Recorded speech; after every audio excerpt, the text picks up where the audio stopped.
오늘 우리에게 주신 하나님의 말씀 사도행전 9장 26절부터 31절까지 말씀입니다. 신약성경 202쪽 사도행전 9장 26절부터 31절까지 말씀. 우리 찾아서 한 목소리로 함께 말씀을 읽겠습니다. 시작. 사울이 예루살렘에 가서 제자들을 사귀고자 하나 다 두려워하여 그가 제자됨을 믿지 아니하니 바나바가 데리고 사도들에게 가서 그가 길에서 어떻게 주를 보았는지와 주께서 그에게 말씀하신 일과 다메섹에서 그가 어떻게 예수의 이름으로 담대히 말하였는지를 전하니라.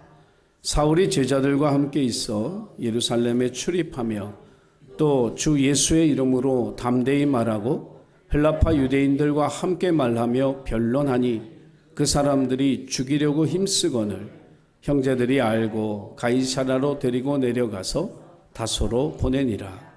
그리하여 온 유대와 갈릴리와 사마리아 교회가 평안하여 든든히 서가고 주를 경외함과 성령의 위로로 진행하여 수가 더 많아지니라.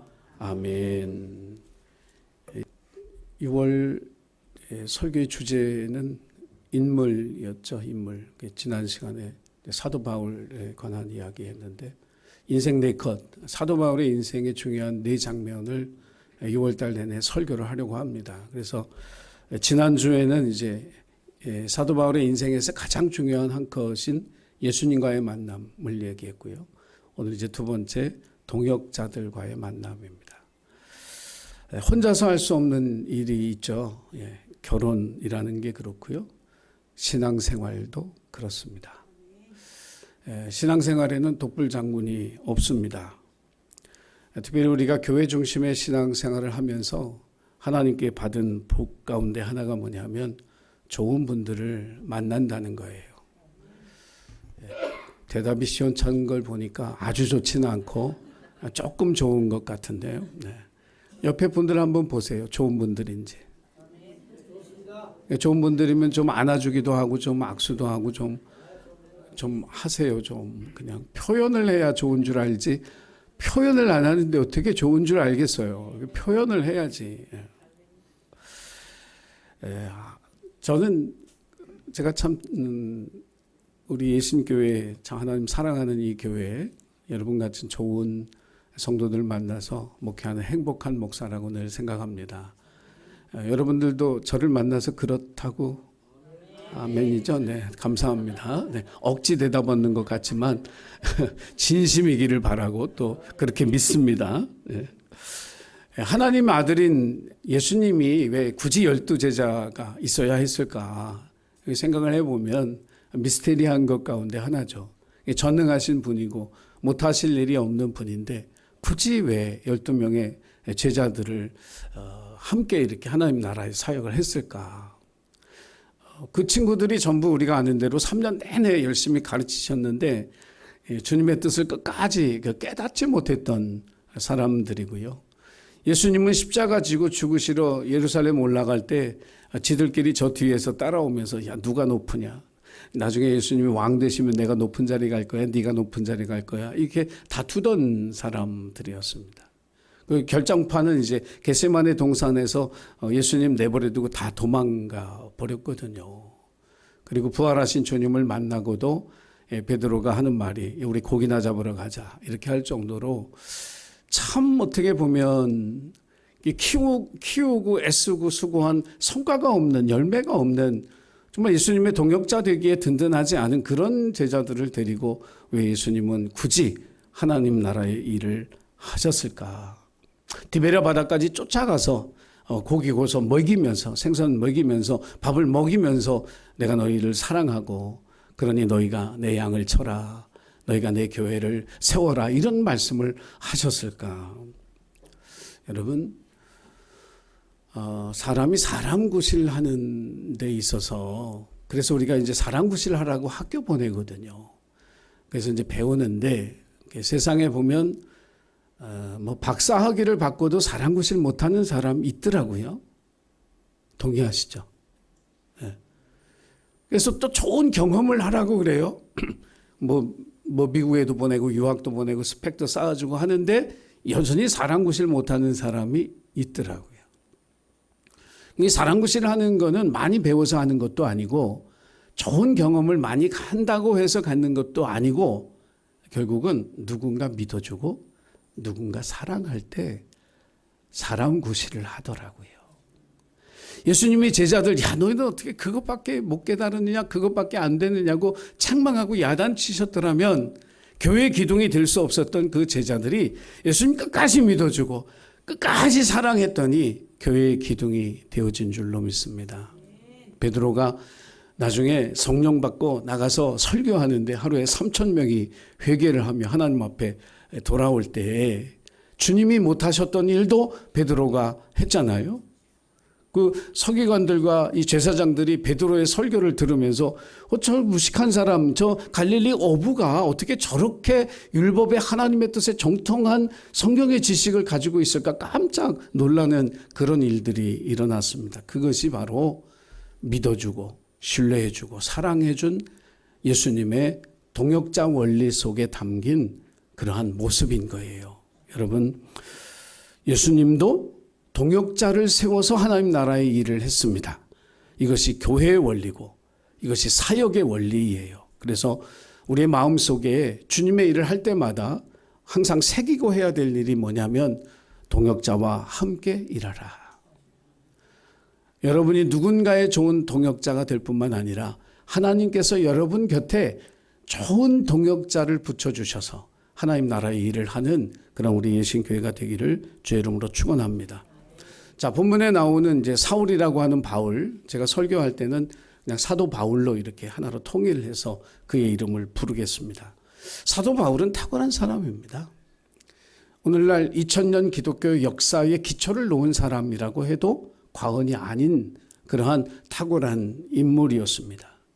초대교회를 면면을 가만히 제자들의 면면을 살펴보면 이 사람만큼 하나님을 향한 뜨거운 열정을 가진 사람도 없었어요. 이 사람만큼 율법의 정통한 지식을 가지고 있던 사람도 없었어요. 태어난 배경 때문에 헬라어에도 능통했던 어학의 문제도 전혀 없었던 갈릴리 어부들하고는 전혀 다른 배경을 가지고 있는 이 사람, 가말리엘 문화에서 최고의 율법학자가 되고자 했던 열망을 품고 살았던 이 사람.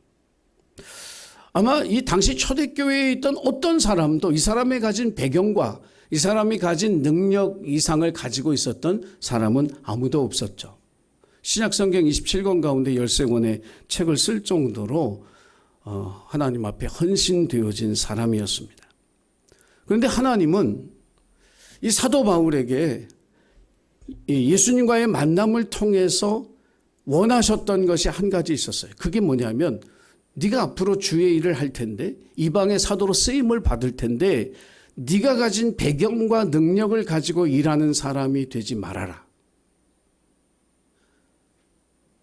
여러분, 하나님은 우리 모두에게 동일한 소원을 갖고 있어요. 네가 배웠다고 하는 그 학력, 네가 가지고 있다는 세상적인 지위, 그 신분, 이 재능, 이거 가지고 내 일 하려고 하지 말아라. 그래서 어떤 단계를 두시느냐 하면 낮추시는 단계를 두는 거예요. 여러분, 하나님의 일을 위해 내가 헌신하겠습니다라고 하는 사람에겐 하나님이 낮추시는 과정을 통해서 네가 가진 재능과 실력으로 일하지 말고 하나님을 의지하여 일하는 일꾼이 되라는 낮추심의 과정이 있는 거예요. 그래서 사도 바울에게는 이 과정이 어떻게 나타났느냐 하면 예수님을 만나고 눈을 못 보는 거, 앞을 못 보는 이 일이 이제 바울에게 일어난 거죠. 아마 사도 바울에게 이 순간 어저께까지 멀쩡하게 보던 그 시력이 하루아침에 없어져서 아무것도 못 보게 되었을 이 순간이 얼마나 두렵고 충격이고 얼마나 공포스러웠을까를 짐작해 볼 수가 있습니다.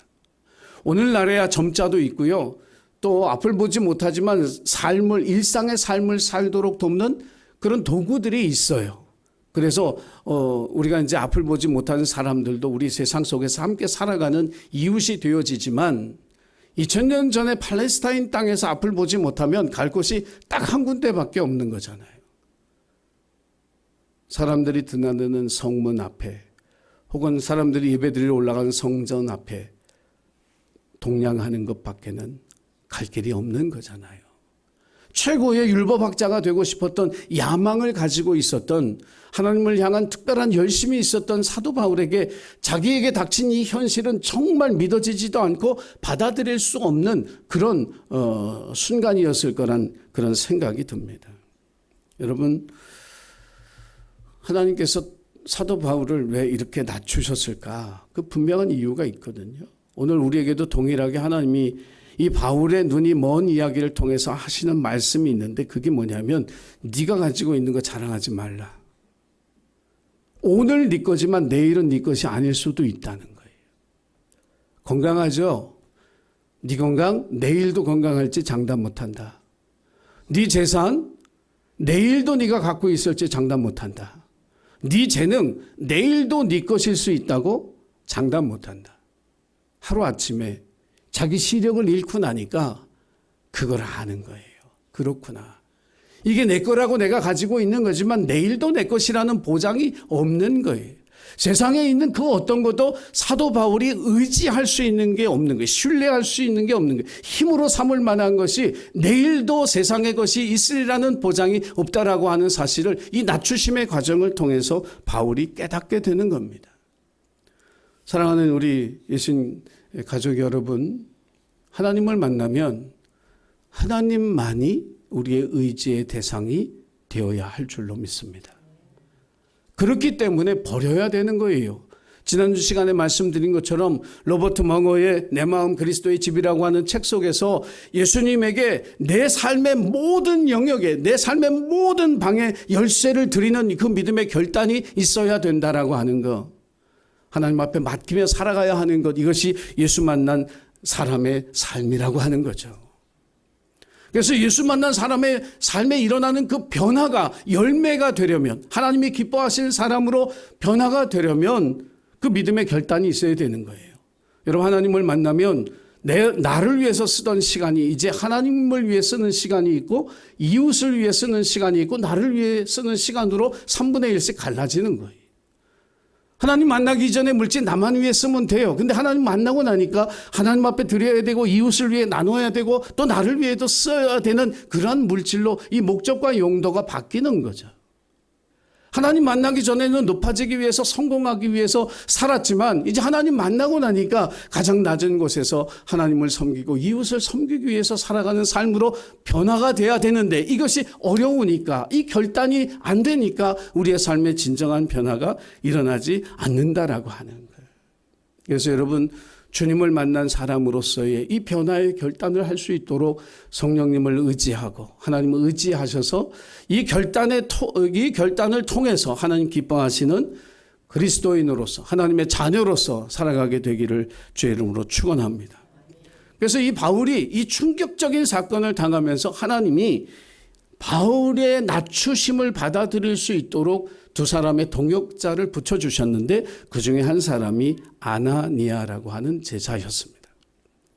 사도행전 9장 10절에 보면 이 아나니아를 성경에 이렇게 기록했습니다. 그때의 다메섹에 아나니아라 하는 제자가 있더니 주께서 환상 중에 불러 이르시되 아나니아야 하시거늘 말씀이세요. 그리고 이제 바울에게 그를 가라고 하는 거예요. 이 얘기를 들으니까 아나니아가 바울이 어떤 사람인데 제가 그 사람한테 갑니까? 그 사람 여기 온 목적이 교회를 핍박하고 예수 믿는 사람들 잡아서 예루살렘으로 끌고 가기 위해서 왔는데 제가 그 사람에게 가라고요? 그러니까 하나님 하시는 말씀이, 그래, 그에게 가라. 내가 그 사람을 택했다. 이방을 위한 나의 그릇으로 택했다. 나의 복음을 전할 사람으로 택했으니 네가 가라. 여러분, 하나님은 지금도 사람을 찾고 계신 줄 믿습니다. 아나니아 같은 사람을 찾고 있어요. 근데 이 사람이 어떤 사람이냐? 성경의 10절의 말씀에 보니까 제자라고 말해요. 여러분, 제자는 예수를 따르는 사람입니다. 예수님 시대에 예수님 따랐던 많은 무리들 가운데 제자는 예수의 길을 걸었던 사람이에요. 고난의 길, 십자가의 길을 걸어가는 사람, 그 사람이 제자입니다. 예수 믿으면 핍박받고 손해보고 어려움을 당할 줄 알면서도 그 길을 걸어가는 사람이 제자였어요. 그리고 이 제자의 특징이 뭐냐면 하나님의 환상을 보고 음성을 들을 수 있는 영성을 갖춘 사람이라고 하는 거예요. 여러분, 오늘 우리가 살아가는 시대는 세속적인 시대지만 그리스도인들은 영성의 시대를, 영성의 삶을 살아가야 할 줄로 믿습니다. 이단들의 특징이 있잖아요. 자기들만 그 계시를 보고 자기들만 그 환상을 보고 자기들만 그 음성을 듣는다고 얘기하잖아요. 여러분, 아니에요. 우리 모두에게 하나님은 하나님의 음성을 들려주시고 하나님의 계시를 보여주시기를 원하고 환상을 보는 그런 그리스도인들이 되기를 원하고 계신 줄로 믿습니다. 그렇게 살기 위해서 우리가 주님의 제자로 살아가야 되는 거예요. 말씀 안에 힘을 얻고 살아가야 하고 기도의 자리를 지키면서 하나님을 향한 나의 갈망을 하나님 앞에 드려야 되고 성령의 인도하심을 따라 섬기며 봉사하는 그런 삶을 통해서 주님의 제자가 될 때 사도 바울에게 아나니아를 보냈던 것처럼 누군가에게 우리를 보내실 하나님의 음성이 들려지게 되어질 줄로 믿습니다. 동시에 하나님이 바울에게는 어떤 일을 보여주셨느냐 하면 이 바울이 3일 동안 눈이 멀어 있는데 환상 중에 어떤 사람이 자기에게 와서 안수를 하고 그러고 나니까 자기가 눈을 보게 되는 그 광경을 이제 본 거예요, 자기도. 그러면서 하나님께서 왜 바울에게 이것을 보여주셨느냐 하면 바울은 지금까지는 자기의 열정과 자신감으로 살던 사람이에요. 누가 안 도와줘도 됐어요. 도움이 필요 없었던 사람이야. 근데 그 광경을 통해서 뭘 깨달았냐 하면 나도 누군가의 도움이 필요한 사람이구나. 나 혼자 해결할 수 없는 문제가 있구나 라고 하는 사실을 분명히 보게 된 거죠. 그래서 나도 누군가의 도움이 필요해서 그 환상 속에 그 인물이 누군가, 그 사람이 와서 자기에게 안수하며 기도해 주기를 바라는 마음을 갖게 된 거죠. 여러분, 우리 모두가 동일해요.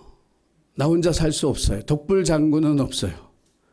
나도 누군가의 도움이 필요한 사람이고 누군가의 기도가 필요한 사람이고 누군가의 사랑이 필요한 사람이고 그것을 바울에게 가르쳐 주셨던 것처럼 하나님께서 오늘 저와 여러분에게도 깨우쳐 주시기를 간절히 소원합니다. 그러니까 아나니아는 바울이 교회를 핍박하고 성도를 핍박하는 사람인 줄 알았지만 순종해서 가요. 그리고 그의 눈에서 비늘이 떨어지게끔 기도해 주고 그에게 음식을 주면서 그를 돌보면서 그에게 예수 그리스도의 복음을 전합니다. 여러분, 좋은 동역자는 어떤 사람이냐면 아나니아와 같이 돌봄의 은사가 있는 사람이에요. 하나님께서 여러분 모두에게 돌봄의 은사를 주시기를 축원합니다. 아버지의 긍휼한 마음을 품은 사람, 그 사람이 아나니아처럼 바울의 눈에 끼어졌던 비늘을 벗겨내고 신령한 세계를 볼 수 있도록 돕는 좋은 동역자예요. 사랑하는 우리 예신 가족 여러분 모두가 정말 누구의 연약함과 부족함을 말 없이 채우고 상처 입지 않도록 감싸주면서 그 눈에 끼인 그 비닐을 벗겨주는 아나니아와 같은 좋은 동역자가 되시기를 주의 이름으로 축원합니다.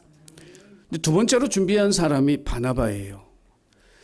바울은 열정의 사람이에요. 뜨거운 사람이고 이게 자기가 뭔가 이렇게 확 받았으면 그걸 확 해야 되는 그런 사람인 거예요.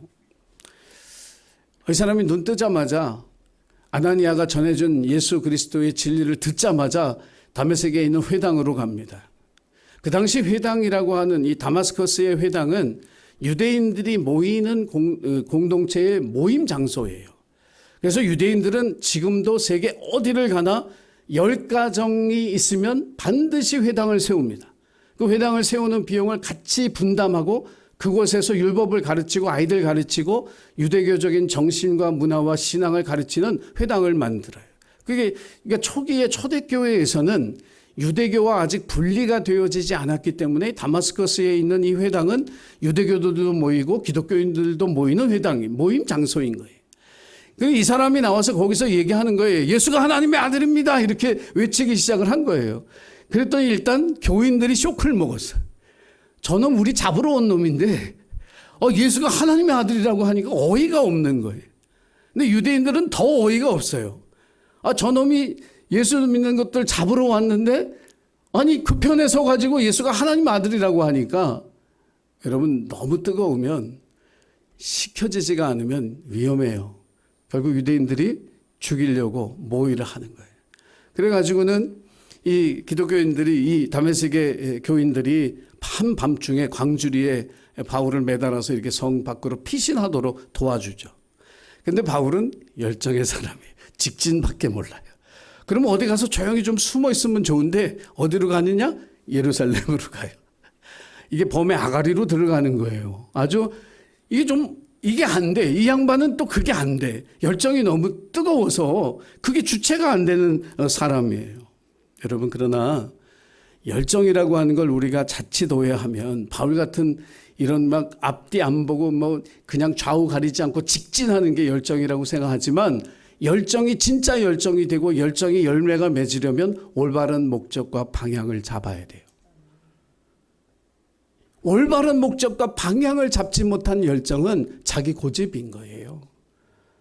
그건 하나님께 영광도 되지 않고 공동체 유익도 되지 않는 그런 열정이 되고 만다. 이 사실을 저와 여러분이 깨달아야 할 줄로 믿습니다.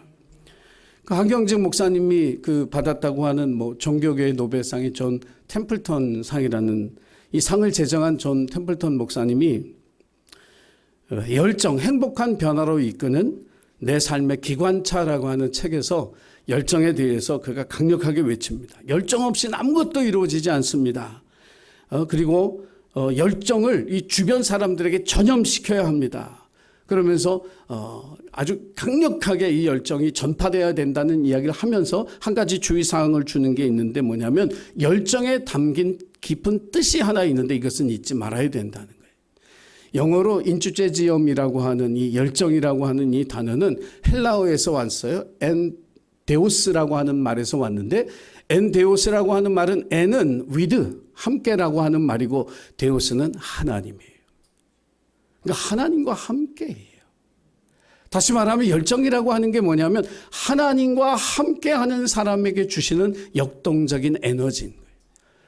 높은 파도를 넘어갈 수 있는, 깊은 이 계곡을 뛰어넘을 수 있는, 골짜기를 넘어갈 수 있는 이 힘, 하나님과 함께 할 때 이 열정이 비로소 그런 에너지가 되고 그런 힘이 되고 그런 능력이 된다라고 하는 거죠. 그러므로 열정을 가진 사람일수록 하나님을 의지하는 믿음에 흔들리지 않아야 되고 주변에 있는 동역자들과 함께 동역하는 그런 서로 돕는 모습을 간직해야 할 줄로 믿습니다. 그래서 예루살렘에 갔어요. 가서는 이제 자기 사도들 만나고 싶어서 사도들하고 교제를 하고 싶은데 아무도 안 만나주는 거예요. 그걸 어떻게 믿어요? 하루아침에, 아니 사람이 갑자기 변하면 우리말은 죽는다면서요. 아니 너무 갑자기 변해도 너무 갑자기 변하고 너무 뜨거우니까 이 예루살렘의 사도들이 이걸 믿을 수가 없는 거예요. 이거 받아들여 줄 수가 없는 거예요. 그래서 결국은 이러지도 못하고 저러지도 못하고 있는데 그때 이 사도 바울을 사도들과 연결하고 예루살렘 교회의 일원이 되도록 이끌어줬던 사람이 바로 바나바입니다. 이 바나바는 사도행전 11장 24절에 보니까 이렇게 썼어요. 바나바는 착한 사람이요 성령과 믿음이 충만한 사람이라. 여러분, 바나바는 착한 사람이고 성령과 믿음이 충만한 사람이라. 그래서 이에 큰 무리가 죽게 더해졌다. 이렇게 성경은 기록하고 있습니다. 그러니까 한마디로 모범적인 그리스도인이에요. 사도행전 4장에 바나바 얘기가 잠깐 나오는데 자기의 밭을 팔아서 그 돈을 사도들의 발 앞에 둔 사람이다. 이렇게 성경에 기록하고 있어요. 그러니까 초대교회를 위해서 재정적인 헌신을 아끼지 않았던 사람인데다가 더군다나 착한 사람이고 성령과 믿음이 충만한 사람, 정말 본이 되는 사람이죠. 이 사람이 나서서 사도들에게 가서 바울을 변호합니다. 이 사람이 길에서 예수님 만났습니다. 예수님이 그에게 왜 나를 핍박하느냐 하시면서 내가 너를 이방에 복음을 전할 사도로 내가 너를 삼았다. 그러면서 다메섹에서 회당에서 그가 어떤 일을 했는지를 쭉 설명을 해줘요. 예루살렘 교회가 바울은 못 믿었는데 바나바는 신뢰하는 사람이었거든요. 존경하는 사람이었거든요. 그래서 이 바울을 예루살렘 교회의 일원으로 받아들이게 되어지는데 결정적인 역할을 한 사람이 바나바입니다. 여러분, 예전에 교회에서 이제 새로운 성도들이 오면 정착시키기 위해서 많이 했던 프로그램이 바나바 프로그램이에요. 그래서 바나바처럼 교회 처음 온 분들이 교회 한 가족이 되도록 잘 이끌어주는 그런 바나바가 많아야 된다. 이제 이런 이야기들을 했었던 거죠. 여러분, 이렇게 교회의 일원이 되었으면 이제 열정을 가진 사람일수록 항상 고민해 봐야 될 게 있어요. 생각해야 될 게 있는데 그게 뭐냐면 여러분이 뜨거운 사람이고 열정이 있는 사람이라면 항상 고민해야 될 건 뭐냐면 나의 열정이 이 공동체에 유익이 되는가라고 하는 질문을 던져야 돼요. 나의 열정이 이 공동체에 유익이 되는가 아니면 폐해를 끼치는가를 생각해 봐야 된다라고 하는 거죠. 그래서 아무리 뜨겁고 열정이 많아도 공동체에 유익이 되지 못하면 그 열정이 아니라 자기 고집인 거죠. 바울은 열정도 있었지만 고집도 센 사람이었고 열정이 있는 사람은 열정과 고집을 분별을 못해요. 그런데 옆에 있는 분들은 분별합니다. 그래서 얘기해 주면 그 사람이 들어요, 안 들어요? 안 들어요. 어쩜 안 들어요. 그렇게 얘기를 해도 자기 얘기인 줄 모르고 안 들어. 그게 그래요. 그 열정 있는 사람들이 그래. 직진만 하니까. 그런 거예요. 바울이 그러면 좀 이제 잠잠해야 되는데 또 나가서 이제 더 심하게 붙는 거예요. 이제 예루살렘에 있는 사람들이니까 얼마나. 그러니까 또 죽이려고 그러는 거예요. 또 죽이려고. 어디 가나 이 사람은 죽이려고 하는 사람이 되는 거예요. 그러니까 예루살렘 공동체에 이게 이익이 되지 않는 거죠. 유익하지가 않은 거예요. 여러분, 우리나라도 특히 이제 제가 이 정치 얘기를 안 하는 사람인데 여당 야당을 지지하는 지지자들이 이제 한번 붙으면 시끄러워요. 시끄러운데 그 논쟁을 계속 하다 보면 그래서 이제 예를 들어서 이제 나는 뭐 어디를 지지하는데 저쪽을 지지하는 사람 얘기할 때 그래서 그 당이 또 그런 면도 있군요. 정말 그건 좋은 정책인데 이쪽에서 좀 받아들였으면 좋겠는데 뭐 이러면서 서로 좋은 거 얘기하고 뭐 그런 적이 있어요, 없어요? 없어요. 그놈들 하는 일은 100%다 나쁜 일이고 저놈들 하는 일은 다 100% 욕심이고 그냥 서로 그냥 이렇게 끝나는 거지 뭐 토론하다가 논쟁하다가 난 좀 배웠네 뭐 이런 사람 하나도 없는 거예요. 사람이 왜 그래요? 여러분, 토론을 하는 이유는 토론에 유익이 있어요. 하나 그게 뭐냐면 존중을 배워야 되거든요. 아무리 말대로 안 되는 이야기도 저렇게 생각하는 사람이 있구나라고 하는 걸 존중해 주는 걸 배워야 이 논쟁이 논쟁으로 끝나지 아니하고 하나됨의 어떤 그 씨앗이 될 수가 있는데 우리도 이미 마음을 닫고 얘기하기 때문에 이 논쟁은 결국 사망의 열매. 그러니까 사도 바울이 하도 강하게 얘기하니까 여기 예루살렘 유대인들도 저놈 죽이자 이렇게 나가니까 제자들이 결국 어떻게 해요? 가이사라로 데려갔다가 다소로 보내요. 다소가 어디냐면 바울의 고향입니다. 자, 그리고 나서 이제 바울이 잊혀진 존재가 되는데 오늘 읽은 31절 말씀이 얼마나 재밌냐면 이렇게 돼 있어요. 그리하여. 그러니까 바울이 다소로 간 이후에 그리하여 한번 읽어볼까요? 시작. 온 유대와 갈릴리와 사마리아 교회가 평안하여 든든히 서가고 주를 경외함과 성령의 위로로 진행하여 수가 더 많아지니라. 누가 없어지고 난 다음에 결국 바울이 문제네. 성경이 그 얘기하고 싶어서 저렇게 썼을까요? 아니에요. 바울이 문제였다고 얘기하는 게 아니에요. 교회의 부흥, 교회의 평안과 부흥은 어떤 한 사람의 열정으로 되어지는 일이 아니라는 거예요. 어떤 뜨거운 한 사람이 몸부림친다고 교회가 평안해지고 부흥하는 것이 아니고 하나님이 하시는 일이라는 거예요. 하나님의 은혜로 된다는 거죠. 여러분, 이것을 말씀을 통해서 저와 여러분이 깨닫게 되어져야 할 줄로 믿습니다. 저도 개척해 봤잖아요. 전도 열심히 해봤잖아요. 제가 계산동에서 열심히 전도해서 막 거의 우리 교회 교인 만들 때쯤 되면 계산중학교에 가고 정말 우리 집사람 몇 달, 6개월, 1년 애써서 전도할 때쯤 되면 청교회 가고.